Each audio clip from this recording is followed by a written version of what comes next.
नमस्ते, मैं सुनीता सेंगाड़ा, सहायक आचार्य संस्कृत, स्वर्गीय श्री भिकाबाई भील राजकीय महाविद्यालय सागवाड़ा से। जैसा कि हमने अपनी पूर्व की वीडियो में महर्षि मनु द्वारा रचित मनुस्मृति का अध्ययन किया, जिसमें हमने विभिन्न प्रकार के संस्कारों के विषय में देखा। उपनयन संस्कार का अध्ययन करते हुए हमने देखा कि उपस्थित जो शिष्य है, जब गुरु के समक्ष उपस्थित होता है तो गुरु शास्त्रानुसार उसका संस्कार करे, शास्त्र में बताए अनुसार ही उसे वस्त्र, अजीनम इत्यादि दंड इत्यादि उसे धारण करवाए और फिर नियमानुसार उसे अपने आश्रम में अध्ययन कराए। हमने यह भी देखा कि उपनयन संस्कार के पश्चात गुरु शिष्य को पवित्रता की शिक्षा प्रदान करे, उसे यज्ञ कार्य समझाए, आचार व्यवहार की शिक्षा प्रदान करे और साथ ही संध्योपासना इत्यादि जो नित्य कर्म हैं उनके विषय में भी उन्हें शिक्षित करें। उसी क्रम को आगे बढ़ाते हुए आज की इस वीडियो में हम देखते हैं कि किस प्रकार शिष्य को शिक्षा हेतु तैयार होना चाहिए, उसमें क्या विशेषताएं होनी चाहिए, क्या गुण होने चाहिए। उसी क्रम को आगे बढ़ाते हुए हम यहाँ देखेंगे अध्येष्यमाणा त्वाचं तो यथा शास्त्रम उदङ्मुखः ब्रह्माञ्जलिकृतो अध्याप्यो लघुवासा जितेन्द्रियः। महर्षि मनु इस पद्य में अध्ययन के इच्छुक शिष्य की कुछ विशेषताओं का उल्लेख कर रहे हैं। जो शिष्य गुरु के समीप उपस्थित हुआ है उनमें क्या विशेषता होनी चाहिए।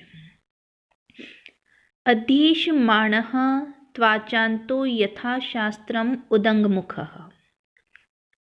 शिष्य की विशेषता बताते हुए महर्षि मनु कहते हैं अध्येष्यमाणः कि शिष्य में अध्ययन करने की इच्छा हो, इच्छुक हो। ऐसा शिष्य जिसमें अध्ययन करने की इच्छा हो, ज्ञान के प्रति उसमें श्रद्धा हो, जिज्ञासा हो। यथा शास्त्रम आचान्तु, शास्त्रों में बताए हुए नियमों के अनुसार जिसने आचमन किया हो। जैसा कि हमने पूर्व की वीडियो में देखा कि किस प्रकार का जल होना चाहिए, किस प्रकार आचमन की क्रियाएं करनी चाहिए, तो शास्त्र के अनुसार ही आचमन किया हो। उदङ्मुखः, उत्तर दिशा की तरफ मुख करके बैठा हो। ब्रह्मांजलिकृतो, जिसने ब्रह्मांजलि बांध रखी हो, अर्थात अपने हाथों को जोड़ रखा हो, अंजलि बांध रखी हो, नमस्कार की मुद्रा में बैठा हो। लघुवासा, जिसने लघु अर्थात हल्के वस्त्र पहन रखे हों, चाहे वह किसी भी वर्ण का हो, ब्राह्मण हो, क्षत्रिय हो, वैश्य हो, किसी भी वर्ण का शिष्य हो, किंतु उसके वस्त्र सामान्य हो, हल्के वस्त्र हो। जितेंद्रियः, जो जितेंद्रिय हो। अध्याप्यो, ऐसे शिष्य को अध्ययन कराना चाहिए। यहाँ पे महर्षि मनु शिष्य की विशेषताओं का उल्लेख कर रहे हैं कि शिष्य में क्या क्या गुण होने चाहिए, कि कैसा शिष्य शिक्षा का अधिकारी है, गुरु अपना ज्ञान कैसे शिष्य को प्रदान करे। तो सर्वप्रथम विशेषता बताते हुए कहते हैं कि अध्येष्यमाणः, उसमें अध्ययन की इच्छा हो, जो जिज्ञासु प्रवृत्ति का हो, जो अपनी स्वेच्छा से अध्ययन करना चाहता हो, जिसमें ज्ञान के प्रति श्रद्धा हो, किसी को बलपूर्वक शिक्षा प्रदान न करें। यथा शास्त्रम आचान्तु, जिसे शास्त्र का सामान्य ज्ञान हो, जिसने शास्त्र अनुसार आचमन क्रियाएं की हों, जो शारीरिक रूप से स्वच्छ हो। उदङ्मुखः, जो उत्तर दिशा की तरफ मुख करके बैठा हुआ हो। ब्रह्मांजलिकृतः, जिसने ब्रह्मांजलि जोड़ रखी हो गुरु के प्रति तथा ज्ञान के प्रति जिसके मन में श्रद्धा हो। लघुवासा, जिसने हल्के वस्त्र धारण कर रखे हों, जो उसके ध्यान को एकाग्र चित्त करने में सहायक हों, उसके ध्यान को इधर उधर भटकाए नहीं, उसका संपूर्ण ध्यान ज्ञान के प्रति रहे। इस प्रकार उसने लघुवासा, हल्के वस्त्र धारण कर रखे हों। जितेंद्रिय, जो जितेंद्रिय हो, जिसने अपनी इंद्रियों को नियंत्रित कर रखा हो। अध्याप्यो, ऐसा शिष्य अध्ययन के योग्य है। फिर इससे आगे महर्षि मनु कहते हैं, ब्रह्मारंभे अवसाने च पादौ ग्रह्यौ गुरोः सदा समृत्य हस्तावध्येयं स हि ब्रह्मांजलि स्मृतः। महर्षि मनु कहते हैं कि अध्ययन से पूर्व शिष्य क्या करे।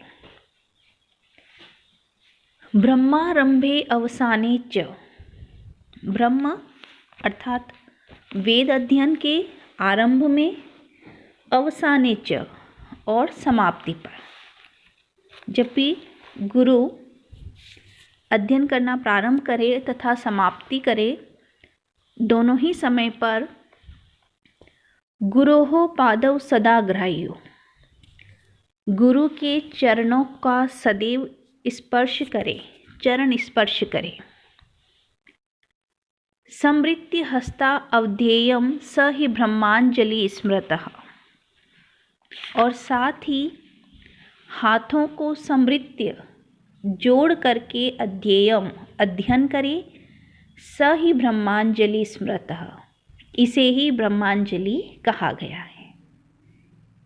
यहाँ पे शिष्य की विशेषता विनम्रशीलता का प्रमुख रूप से वर्णन किया है कि शिष्य विनम्रशील हो, ज्ञान के प्रति तथा गुरु के प्रति उसके हृदय में श्रद्धा हो। तो जब भी गुरु ब्रह्मारंभे वेदाध्ययन का आरंभ करे, अवसाने और समाप्ति करे, तो गुरोः पादौ, अपने गुरु के चरणों का सदा ग्राह्यौ, सदैव स्पर्श करे, उनका चरण स्पर्श करे, अपने गुरु के प्रति विनम्रता प्रदर्शित करे, गुरु के प्रति श्रद्धा का प्रदर्शन करे। हस्तौ समृत्य, अपने हाथों को जोड़ करके सदैव अध्ययन करे, ज्ञान के प्रति, उस वेद ज्ञान के प्रति अपनी श्रद्धा प्रकट करे। स ही ब्रह्मांजलि स्मृतः, और यही सारी क्रियाएं ब्रह्मांजलि कही जाती हैं।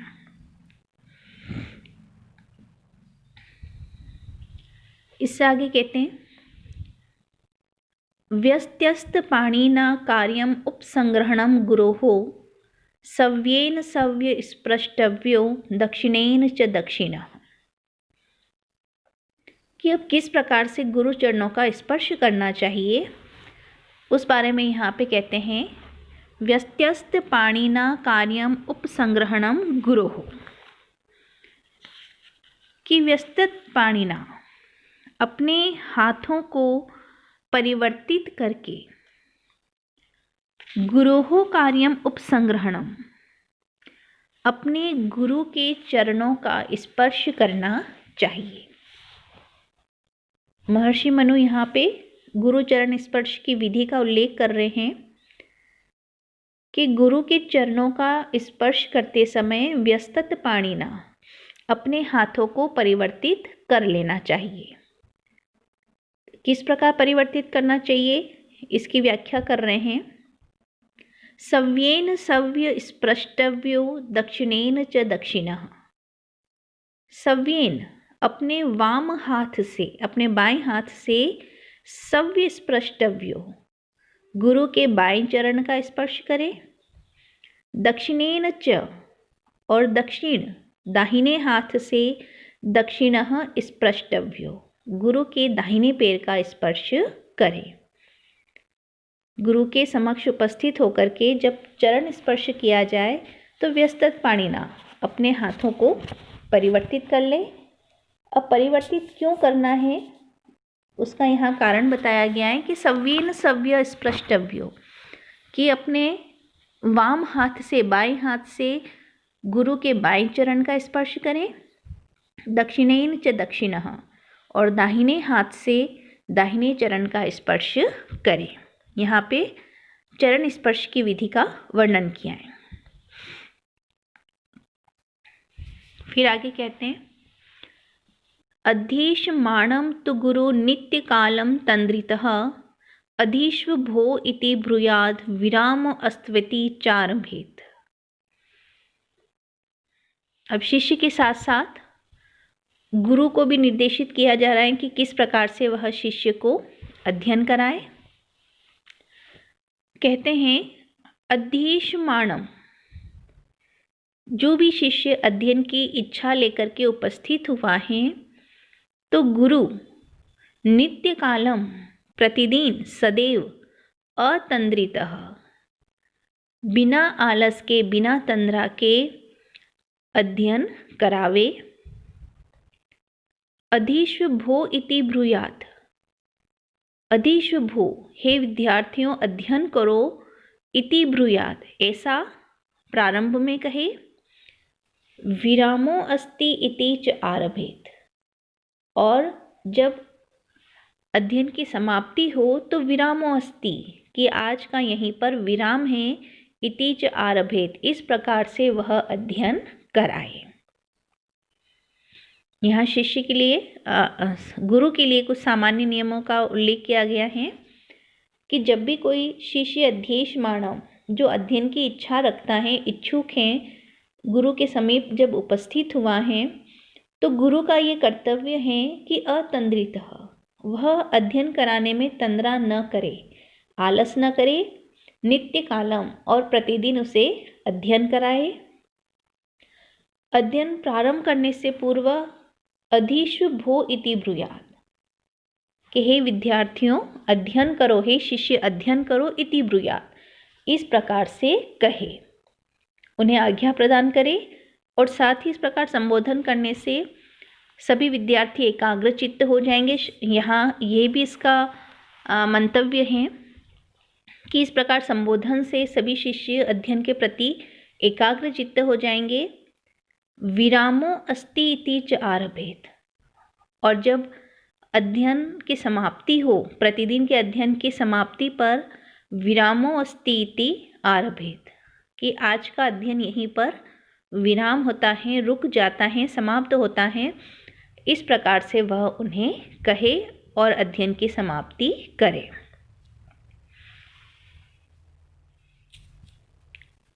फिर इससे आगे महर्षि मनु कहते हैं, ब्राह्मणः प्रणवं कुर्याद् आदौ अन्ते च सर्वदा, स्तत्रवत्यो अनौमकृतं पूर्वं पुरस्ताश्च विशीर्यते। वेद अध्ययन से पूर्व ओमकार उच्चारण का महत्व बताया गया है कि जब भी वेदाध्ययन किया जाए तो प्रणव कुर्यात्, कि प्रणव ओमकार का उच्चारण करना चाहिए। महर्षि मनु कहते हैं, ब्राह्मणः प्रणवं कुर्यात् आदौ अन्ते च सर्वदा। ब्राह्मणः वेद अध्ययन से पूर्व, आदौ पूर्व में, अन्ते च और अंत में, सर्वदा हमेशा, सर्वप्रथम प्रणवं कुर्यात् ओमकार का उच्चारण करना चाहिए। कि जब भी वेदाध्ययन प्रारंभ किया जाए तो गुरु तथा शिष्य दोनों ही प्रणव ओमकार का उच्चारण करें तथा अंत में भी यह उच्चारण करें। अब इसका कारण बताते हुए कहते हैं, स्तत्रवत्योन अनौमकृतं पूर्वं पुरस्ताच्च विशीर्यते। अनौमकृतं, यदि ओमकार का उच्चारण नहीं किया जाता है, पूर्वम स्त्रवती, तो पूर्व का जो भी अध्ययन किया गया है, स्त्रवती, वह नष्ट हो जाता है, स्मरण नहीं रहता है। पुरस्ताच्च विशीर्यते, और बाद का जो अध्ययन किया जाना है वह भी हमें याद नहीं हो सकता। तो जब भी वेदाध्ययन किया जाए तो उसके प्रारंभ में तथा अंत में सदैव ओमकार का उच्चारण किया जाए।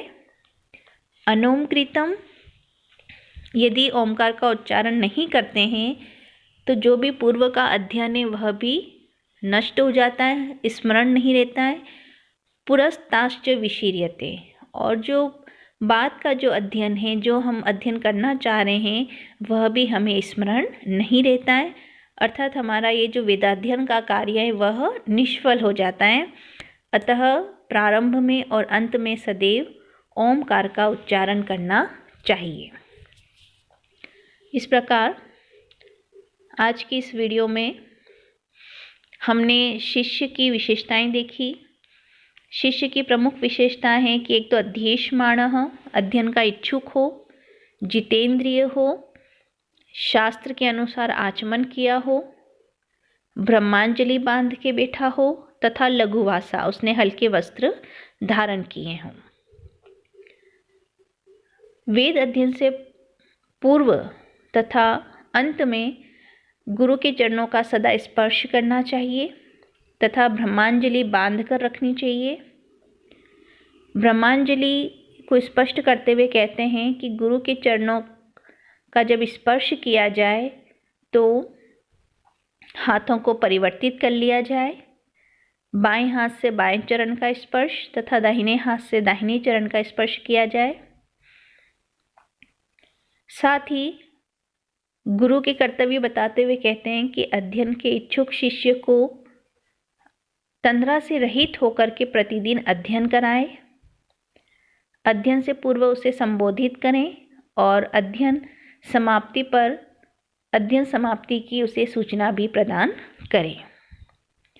साथ ही वेदाध्ययन से पूर्व ओमकार की अनिवार्यता दिखाई गई है कि प्रारंभ तथा अंत में हमेशा ओमकार किया जाए। ओमकार के अभाव में संपूर्ण अध्ययन क्रियाएं निष्फल हो जाती है, व्यर्थ हो जाती हैं। तो आज की इस वीडियो में यहीं तक। धन्यवाद।